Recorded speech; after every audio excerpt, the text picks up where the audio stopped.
No hay forma de escapar de ellos. Los alimentos demasiado dulces, llenos de grasas malas y ricos en energía, están en todas partes. Desde hace décadas, estos modernos hábitos alimenticios le causan problemas a nuestro cuerpo. ¿Pero qué hay del cerebro? ¿Perjudica una mala alimentación también nuestra salud mental, nuestro estado de ánimo y nuestra capacidad cerebral? Sabemos que la comida chatarra engorda, pero también puede atrofiar el cerebro. Entre tanto, también los investigadores del cerebro estudian las consecuencias de nuestros hábitos alimenticios. Una alimentación alta en grasas y rica en azúcar produce cambios a largo plazo en ciertas zonas del cerebro. Esta ciencia, aún joven, revela una nueva faceta de nuestra alimentación. Con un aumento en la ingesta de grasas y azúcar, el cerebro se reprograma. Por lo tanto, lo que pasa por nuestra cabeza también depende del contenido de nuestro plato.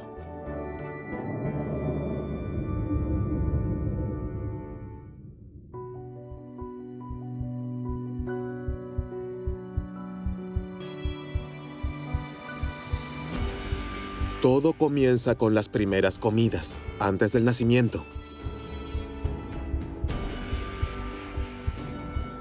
El cerebro se desarrolla durante el embarazo.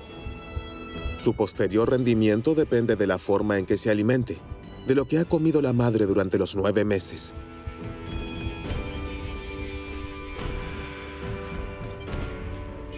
Hace tiempo que se conocen las consecuencias de una mala alimentación para la salud del feto. En la actualidad, en Australia, los científicos se ocupan también de los efectos de la alimentación en las funciones cerebrales. Felice Jacka es profesora en la Universidad de Melbourne. Estudió el comportamiento de miles de niños después de haber observado los hábitos alimentarios de sus madres en un amplio estudio de 23,000 mujeres embarazadas. Seguimos de cerca qué comida chatarra y alimentos procesados industrialmente comían y qué alimentos saludables, nutritivos y ricos en fibra.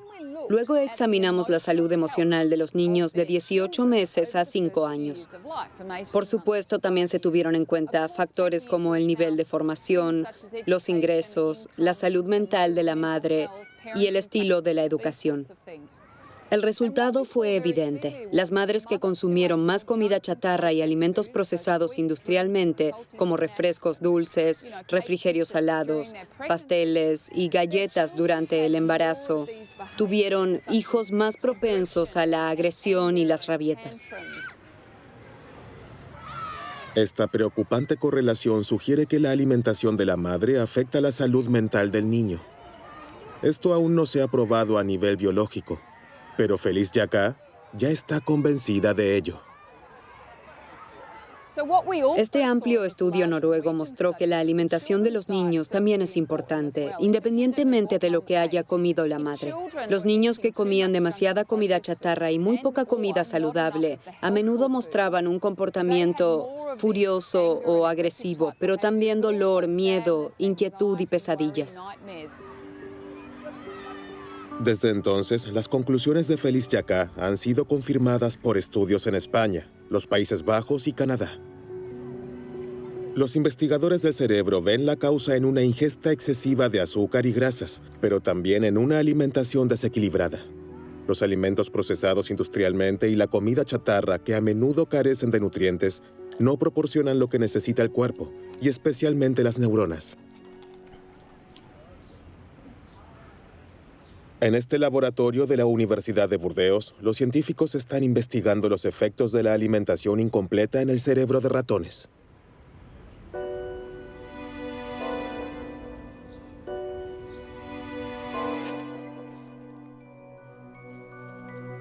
Este experimento se usa para medir las reacciones de miedo.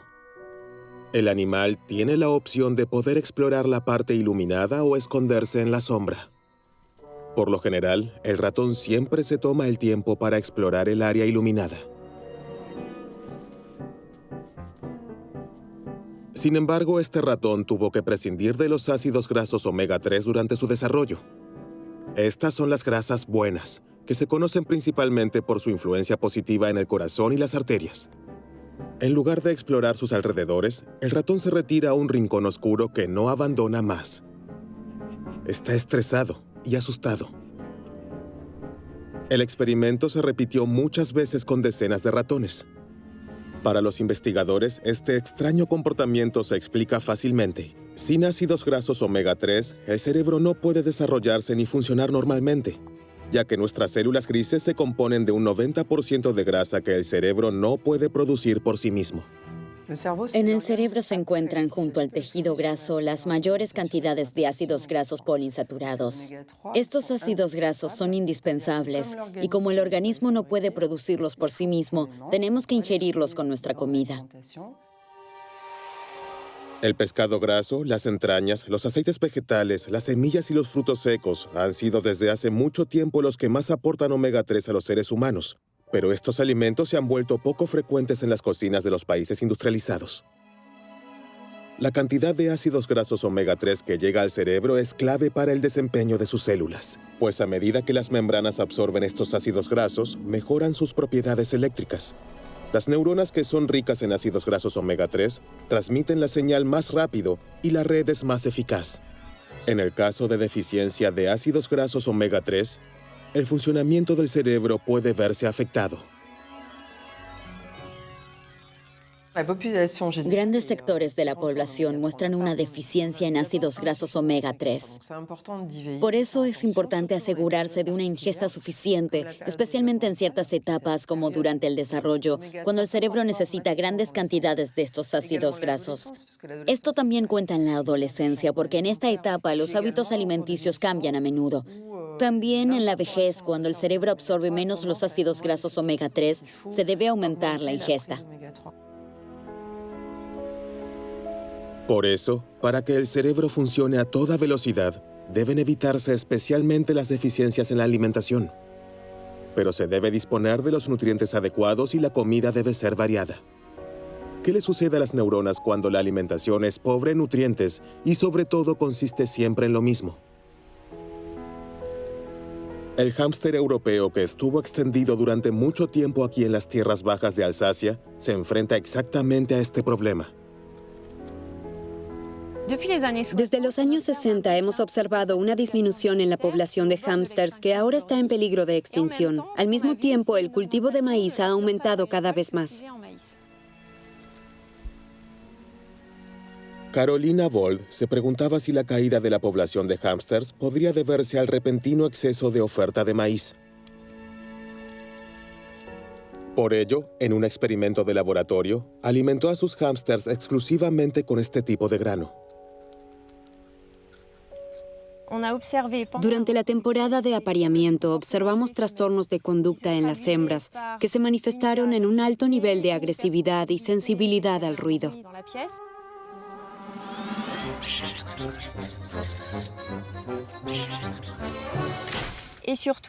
Pero sobre todo, estas hembras se comían a sus crías el día de su nacimiento. Esto se observó en más del 80% de las hembras.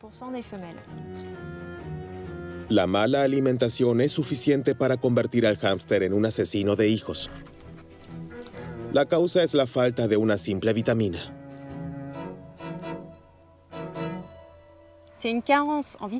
Este comportamiento inusual se debe a una falta de vitamina B3, porque después de haber enriquecido su dieta a base de maíz con esta vitamina, mostraron un comportamiento normal. Comenzaron a amamantar a sus crías tan pronto como estuvieron bien nutridas.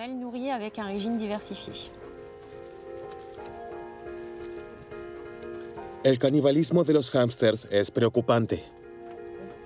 ¿Podría una alimentación poco equilibrada y deficiente llevar también al ser humano a un comportamiento agresivo y violento?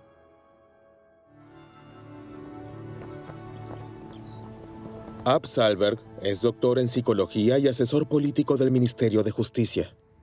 Su área de especialización, alimentación y delincuencia. Está convencido de que enriquecer la alimentación con vitaminas, ácidos grasos y minerales puede reducir la agresividad.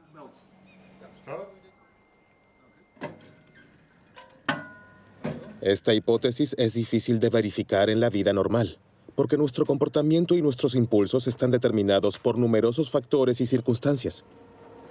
Las cárceles parecen ser un entorno casi ideal para la investigación de la alimentación, porque allí no intervienen numerosos parámetros. Hicimos un estudio aquí en los Países Bajos con jóvenes prisioneros en 8 cárceles diferentes. Después de enriquecer su alimentación con vitaminas, minerales y ácidos grasos por 3 meses, examinamos los efectos en su comportamiento. Hubo 2 métodos diferentes de medición. Primero se les preguntó a los reclusos y al personal qué tan agresivos se sentían y qué tan agresivos se comportaban. Luego estudiamos el registro de incidentes por los cuales los prisioneros fueron castigados. Y resultó que el número de casos de castigo en celdas de aislamiento se había reducido drásticamente. En el grupo de presos cuyas comidas fueron enriquecidas, el número de incidentes disminuyó en 1/3. Así es que nuestra comida cambia nuestro estado de ánimo y refuerza ciertos impulsos.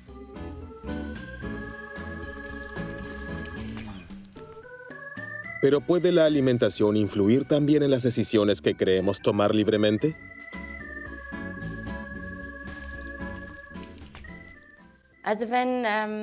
Bueno, cuando se les pregunta a las personas si creen que la alimentación y lo que comen tiene un impacto en su salud, la mayoría responde que sí. Cuando se les pregunta si pueden imaginar que la dieta también puede influir en sus pensamientos y decisiones, muchas personas no pueden imaginarlo.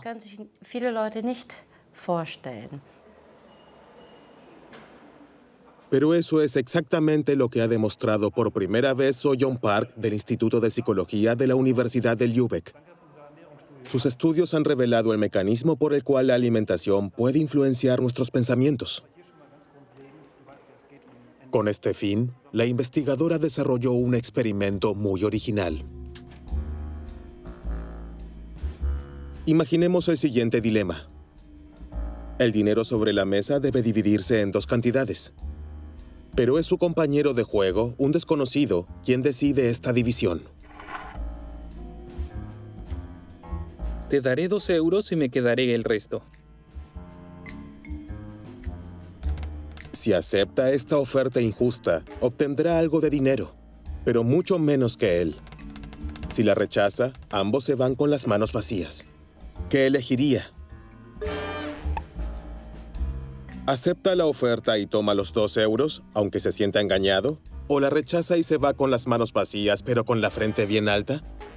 Sorprendentemente, que tome el dinero o no depende de lo que haya comido antes.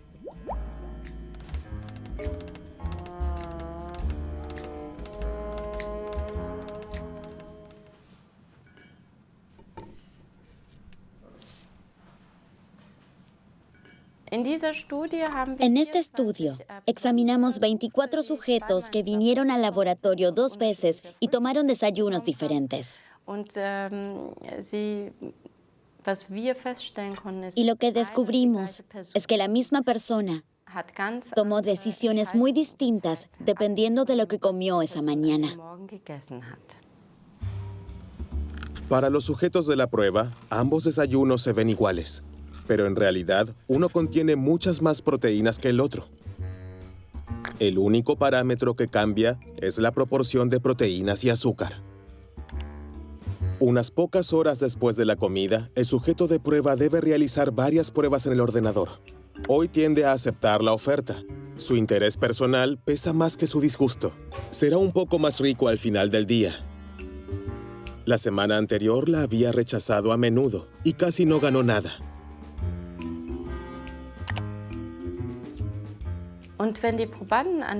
Si los sujetos tenían más proteínas en sus desayunos esa mañana, también fueron más tolerantes ante una oferta injusta. Y si tenían más carbohidratos en el desayuno, eran más sensibles a las ofertas injustas. Si el contenido de proteína es bajo, los sujetos de prueba rechazan las ofertas injustas en promedio 2 veces más. Pero ¿cómo se puede explicar este sorprendente resultado? En busca de evidencia biológica para su observación, los científicos realizaron análisis de sangre. Enviaremos la sangre directamente al laboratorio y luego la analizarán en busca de componentes hormonales y aminoácidos, especialmente las hormonas insulina, cortisol, adrenalina, ACTH, y en el caso de los aminoácidos, especialmente triptófano y tirosina.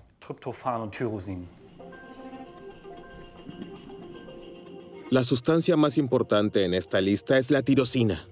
Este aminoácido es la sustancia precursora de la biosíntesis de una proteína que es fundamental para las funciones cerebrales, la dopamina. Este neurotransmisor garantiza la comunicación entre las neuronas responsables de la motivación y la disposición a correr riesgos. Los resultados del análisis de sangre muestran que los sujetos cuya sangre contiene más tirosina tienen más probabilidades de aceptar la oferta injusta. En pocas horas, lo que comemos provoca un ligero cambio en la química de nuestro cerebro y también en la comunicación entre las neuronas. Esto es suficiente para influir en ciertas decisiones. En el Instituto de Psicología de Lübeck continuarán los experimentos a fin de confirmar este resultado, ya que los posibles efectos son amplios. Si tenemos en cuenta que comemos 3 veces al día y eso todos los días, el poder que tiene la alimentación para cambiarnos o formarnos es enorme. Y eso definitivamente debería darnos algo en qué pensar cuando se trata de cómo podemos usar la alimentación para favorecer nuestro bienestar u optimizar nuestra mente. Una alimentación incompleta no solo produce un cambio en la función y el comportamiento del cerebro e influye en nuestras decisiones cotidianas. Cada vez es más evidente que la alimentación juega un papel vital en nuestro estado de ánimo.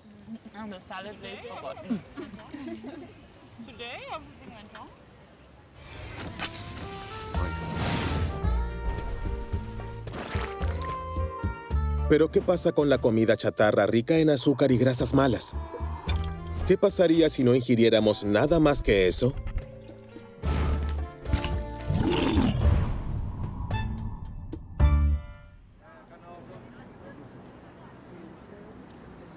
Científicos australianos de la Universidad de Sydney se ocupan de esta cuestión.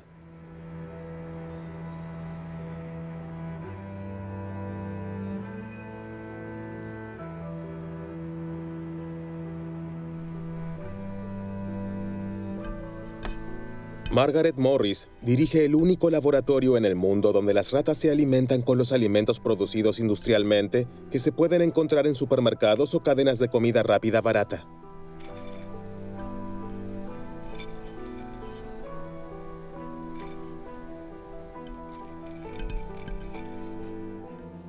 Para nuestro experimento, damos de comer a las ratas alimentos habituales como paté de carne, papas fritas, pasteles y galletas. Todos estos alimentos están disponibles en todas partes y son baratos. De esta manera, simulamos la alimentación del mundo occidental.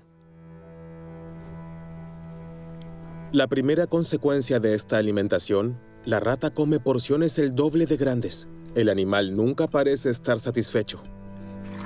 Sin embargo, esa no es la mayor sorpresa.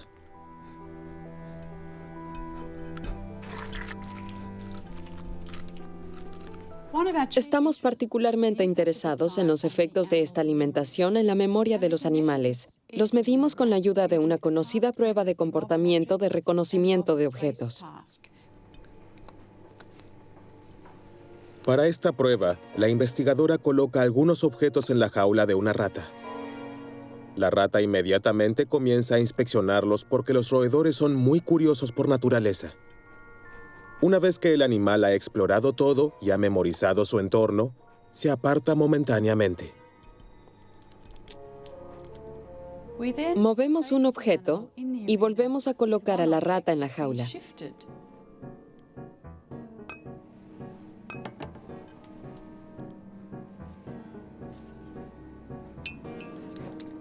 Cuando regresa, la rata pasa más tiempo examinando el objeto movido porque el otro objeto ya lo conoce. Está en su memoria.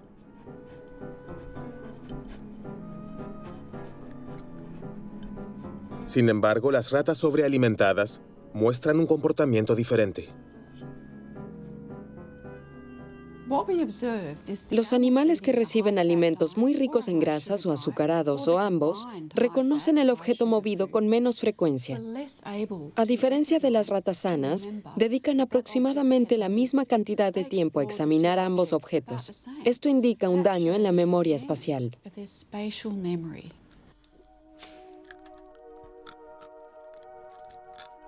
Las ratas sobrealimentadas no solo tienen una memoria espacial dañada, sino también otros trastornos funcionales que son una señal de alarma para los científicos. Estos indican cambios en el hipocampo, una pequeña región profunda del cerebro responsable del aprendizaje y la consolidación de los recuerdos. Estudios recientes muestran que los alimentos energéticos también dañan el hipocampo humano.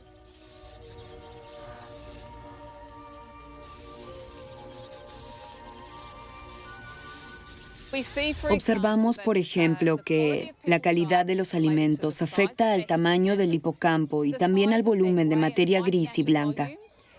Los primeros estudios de intervención muestran que una alimentación de 4 días con comida chatarra es suficiente para deteriorar las funciones cognitivas relacionadas con el hipocampo.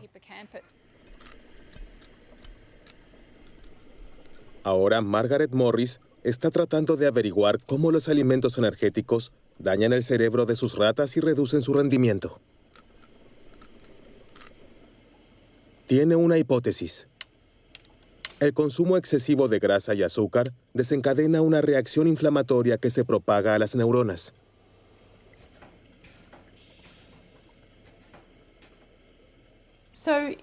Esta alimentación provoca una reacción inflamatoria en todo el cuerpo. Sabemos esto de personas obesas, pero en este caso la reacción parece muy aguda. Pudimos observar un aumento de citocina y otros agentes inflamatorios.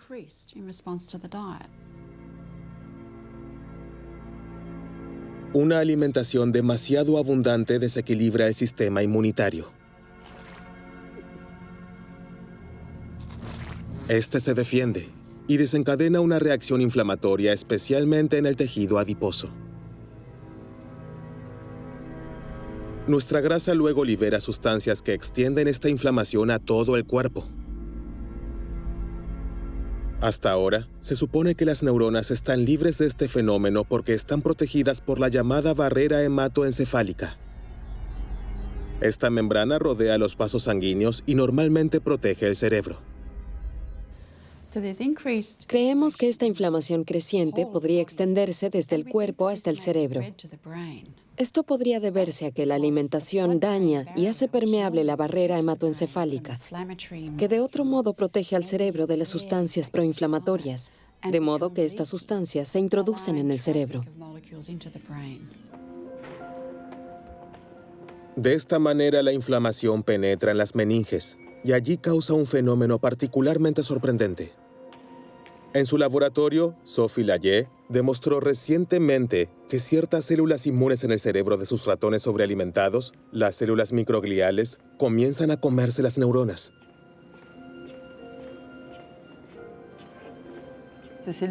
Estas células microgliales en el cerebro son importantes porque comen neuronas muertas. Sin embargo, si se descontrolan debido a una alimentación desequilibrada, también comienzan a comerse las neuronas vivas. Si esto adquiere proporciones extremas, contribuye de manera decisiva a la destrucción de las redes neuronales y de las neuronas funcionales que en realidad están sanas. Esta reacción de las células microgliales pudo filmarse in vitro. Las imágenes muestran la energía con la que trabajan. Los rojos son fragmentos de las neuronas que se comen. En el caso de un ratón obeso, su actividad aumenta frenéticamente. Ahora se sospecha que este fenómeno perjudica significativamente la función cerebral.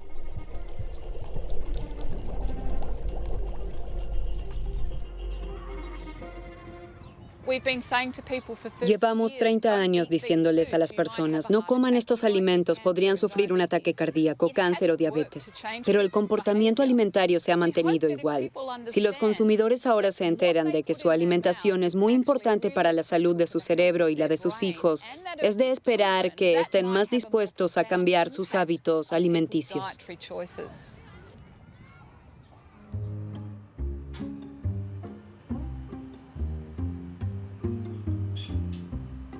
Microscopio, mini pipeta y un dispositivo de registro altamente sensible, Xavier Fioramenti posee todas las condiciones técnicas para medir la actividad eléctrica de una sola neurona.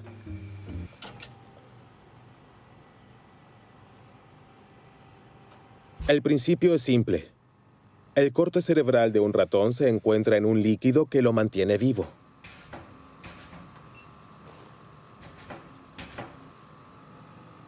El investigador acerca cuidadosamente su electrodo. Es una tarea particularmente difícil. Ahora llevo la pipeta hacia el cerebro y la acerco a la neurona hasta que hay un contacto. Ya está.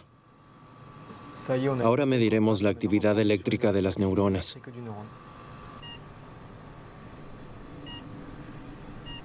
Las oscilaciones hacia arriba son potenciales de acción. De esta manera, las neuronas codifican su información. El tiempo que pasa entre cada oscilación representa el mensaje que envía la neurona.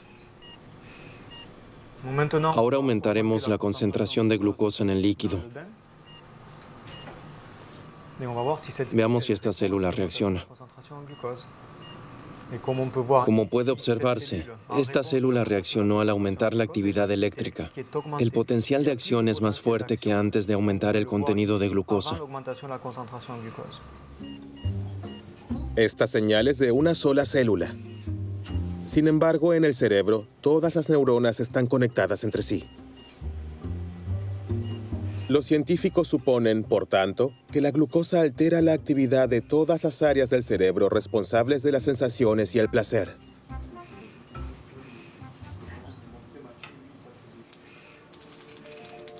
Entonces, ¿el azúcar toma el control de nuestra libertad de elección? Hasta ahora es solo una hipótesis. Por eso la adicción al azúcar es ahora objeto de una intensa investigación en los laboratorios. Y cada vez es más evidente que la influencia del azúcar es semejante al poder de una droga.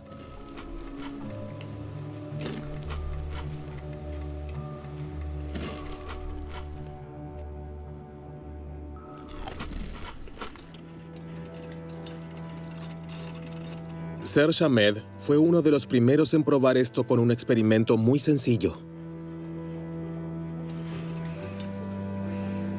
Primero crió ratas con cocaína y azúcar. Después de varias semanas de esta doble dieta, les presentó a los animales una opción.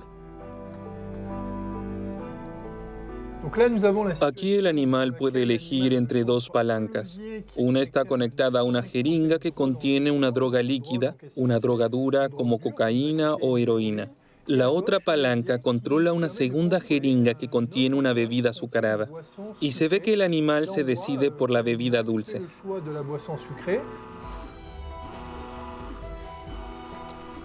Las ratas eligen agua azucarada 4 veces más a menudo que la droga.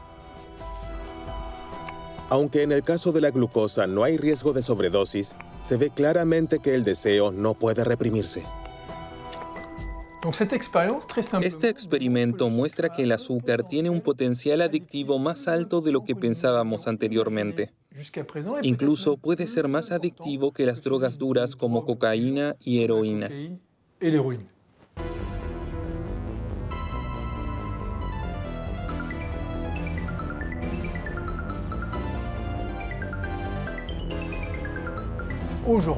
En la actualidad, nuestra nutrición es bastante desequilibrada, porque el azúcar se encuentra en una gran cantidad de alimentos. Por supuesto, esto incluye alimentos dulces, como bebidas azucaradas, pero también productos que no esperamos, como jamón o sopa. Hay muchos más ejemplos de esto, y el contenido de azúcar de tales alimentos contribuye a que las personas se vuelvan adictas sin darse cuenta.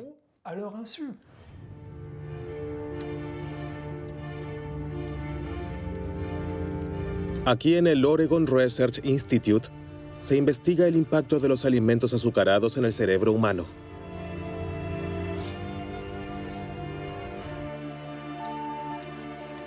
Los experimentos muestran que el consumo habitual de alimentos altamente energéticos altera los circuitos neuronales de la misma manera que lo hace el consumo de drogas. Eric Stice ha incorporado al estudio a 100 estudiantes, de los cuales la mitad comió helado regularmente todos los días, mientras que la otra mitad nunca comió helado. Todos vinieron al laboratorio a tomar un batido en una máquina de resonancia magnética, y de esta manera se les proporcionó a los investigadores una idea de su actividad cerebral. Le damos un batido de chocolate hoy y anotamos la actividad de su cerebro, en el momento en el que da un sorbo y justo antes de hacerlo. De esta manera, queremos descubrir más sobre las consecuencias neuronales del consumo de alimentos altamente energéticos. Con la ayuda de un tubo, el sujeto de prueba puede beber el batido sin mover la cabeza. Descubrimos que en el caso de las personas que nunca toman helado, el sistema de recompensa está muy activado, mientras que en los sujetos de prueba que toman helado todos los días, no pudimos observar prácticamente ninguna activación. Esto demuestra que la ingesta regular de alimentos muy altos en calorías reduce significativamente el placer del consumidor. El sistema de recompensa crea una sensación de placer. Reacciona de manera particularmente intensa al consumo de azúcar. Sin embargo, la ingesta excesiva de azúcar reduce su capacidad de respuesta, haciendo que la misma dosis de azúcar sea menos placentera en algún momento.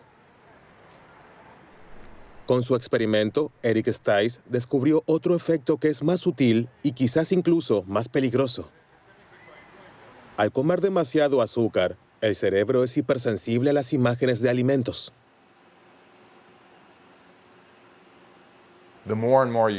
Mientras más helado coma, menos se activará su sistema de recompensa.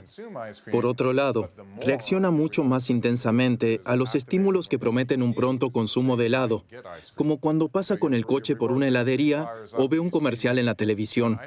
Responde a estos estímulos de manera mucho más intensa que las personas que nunca comen helado. Y eso incita a comer, a pesar de no tener hambre, lo que lleva a la obesidad y todos los problemas de salud que resultan de ella. Esta influencia directa de los alimentos en nuestro cerebro cumple una función importante en la selección de nuestra comida diaria.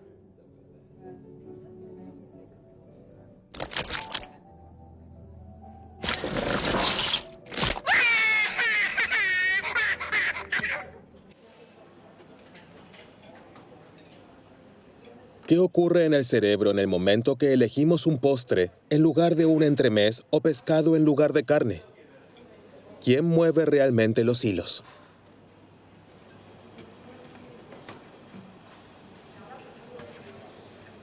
El laboratorio de Carlos Ribeiro está a la vanguardia en la investigación de nuestros hábitos alimenticios.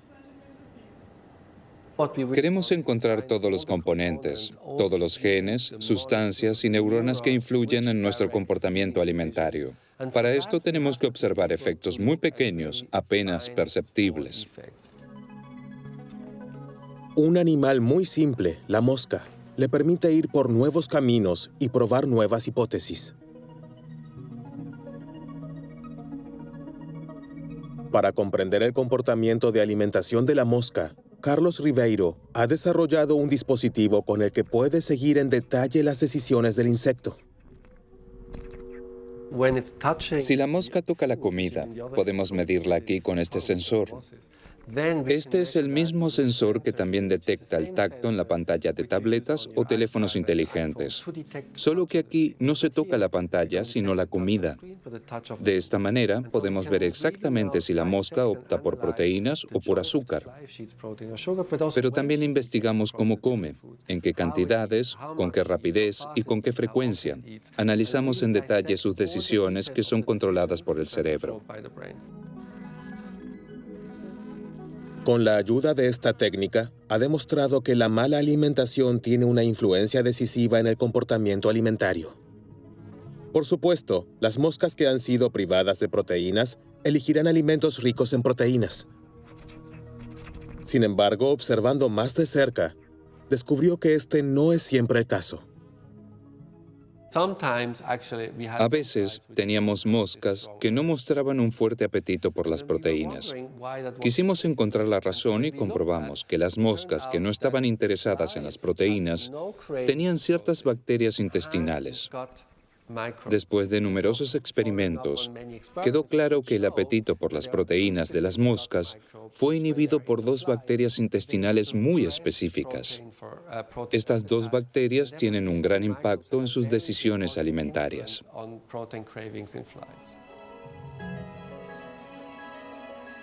El comportamiento alimenticio de las moscas está influenciado por las bacterias en sus intestinos. Este sorprendente descubrimiento plantea una pregunta importante. ¿Las bacterias en nuestra propia flora intestinal, conocida por los científicos como microbiota intestinal, afectan también nuestro cerebro? ¿Cumplen alguna función en nuestros hábitos alimenticios?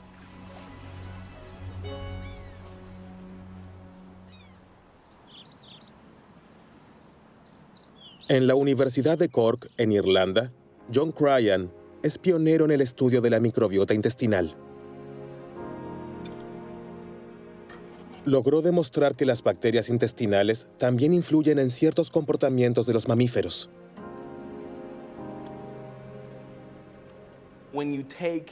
Si se toman las bacterias de ratones extremadamente miedosos y se las implanta en ratones normales, también se vuelven miedosos.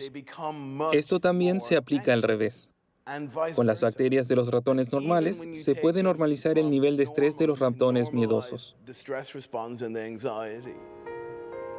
Los científicos ven ahora la microbiota como una especie de mediador entre la comida y nuestro cerebro. El factor que más influye en la composición de nuestra flora intestinal es la alimentación. La variedad de alimentos es crucial. Desde el nacimiento hasta la muerte determina la composición de nuestra flora intestinal. Recién estamos comenzando a comprender cuánto afecta nuestra alimentación a la flora intestinal y, por lo tanto, a nuestro cerebro.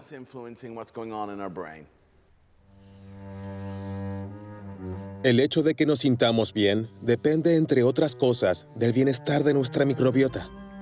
Una alimentación que es buena para nuestro estado de ánimo es principalmente una que agrade a las bacterias de nuestro intestino. A partir de este descubrimiento, surgió la idea de mimar el cerebro con la ayuda de la alimentación y promover la salud mental. Y aquí los científicos están particularmente impresionados por la famosa dieta mediterránea.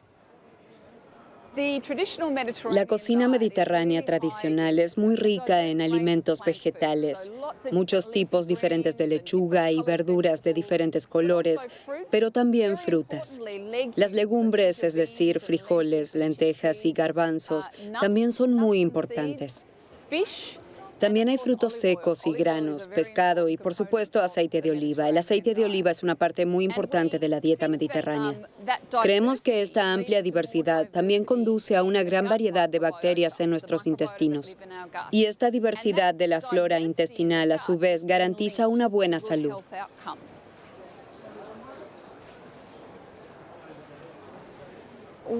El año pasado realizamos el primer estudio de 67 pacientes con depresión severa.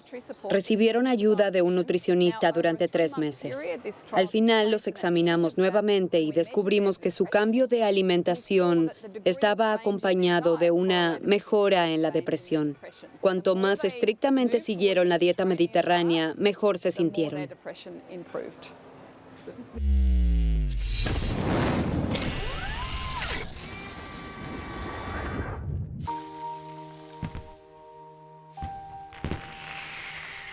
Alimentación al servicio del cerebro.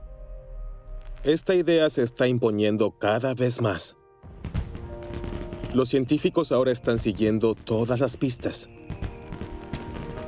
Las especias que se han utilizado en la medicina tradicional india durante siglos ahora se están investigando en los laboratorios debido a sus efectos positivos en la psique.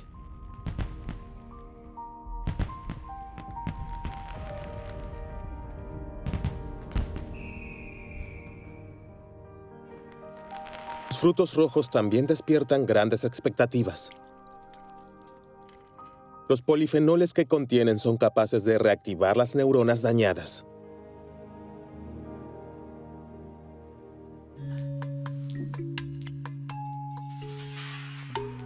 Entonces, ¿son los frutos rojos y las especias remedios milagrosos que mantienen nuestras neuronas siempre jóvenes? Aún es demasiado pronto para responder a esta pregunta. La ciencia recién está comenzando a desentrañar los misterios de esta increíble conexión entre la alimentación y el cerebro. El menú ideal para nuestras células grises aún se desconoce en gran parte. Sin embargo, una dieta variada y equilibrada que no contenga alimentos procesados industrialmente y azúcares, y que incluya muchas frutas y verduras, parece ser la mejor receta para mantener nuestras capacidades mentales. A mi abuela le gustaba decir, eres lo que comes, así que come bien. Y la ciencia comienza a reconocer cuánta razón tenía. ¿Podemos reducir la tasa de criminalidad previniendo las deficiencias en la alimentación? Es demasiado pronto para decir definitivamente que una alimentación saludable afecta nuestro comportamiento. Cuantas más barritas de chocolate comemos, mayor es la tentación, así que comemos más. Alimentamos el monstruo que llevamos dentro. Lo mejor que pueden hacer es alimentar a sus hijos de manera saludable y que no se acostumbren a esas porquerías. Acabo de decir porquería, lo siento.